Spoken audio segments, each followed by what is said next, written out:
من سکو په دې خپل ګوتو باندې ځان نه جهنم نه ګټو په دې خپل ګوتو باندې ځان له الله قهر نه الو په دې خپل ګوتو باندې د الله غضب ځان نه الو زمون مخې ته سندره راغله فورا ما شعر کړه زما مخې ته د جنۍ تصویر راغې ما شعر کو زما مخې ته ښایسته هلک راغې ما شعر کو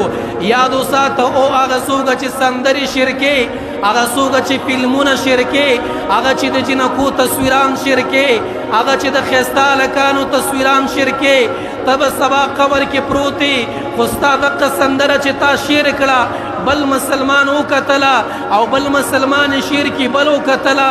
بل شعر کې بل وکتله چې څومره خلک دا سندره ګوري چې څومره خلک دا ډرامه او فلم ګوري چې څومره خلک د جنۍ دا تصویر ګوري چې څومره خلک د دې ښایسته هلک دا تصویر ګوري ستا پکې مستقلا حصه ده ستا له پکې الله مستقلا عذاب او سزا درکوي افسوس دا دی د هلکانو تصویران خو شعر کېدلی شي موسیقي شعر کېدلی شي فلم شعر کېدلی شي خو کو د عالم بیان مخې ته راغې هغې پکې ستا د آخرت سوچ کړی دی هغې پکې ستا د دین سوچ کړی دی هغې پکې د اسلام سوچ کړی دی هغې پکې ستا د آخرت سوچ کړی دی هغې پکې ستا د کامیابۍ سوچ کړی دی بې د دې عالم بیان څوک هم نه شعر کوي دا څوک هم په خپل هغه څه شی ورته وایي شاته چې لګوي هغه سټوري ورته وایي کو څه بلا ده څوک هم پیدا نه لګوي څوک هم دا نه وي چې د عالم بیان شعر کم ثواب به مې وشي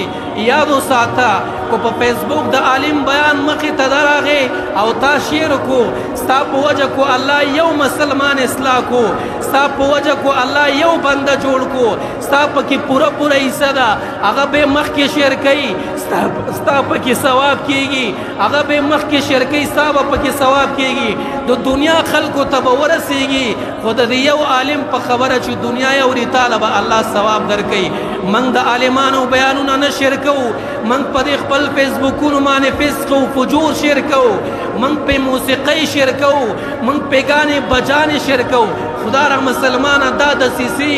دا آله د اسلام د دفاع لپاره استعمال کا د اسلام او د قرآن خلاف مه استعمالوه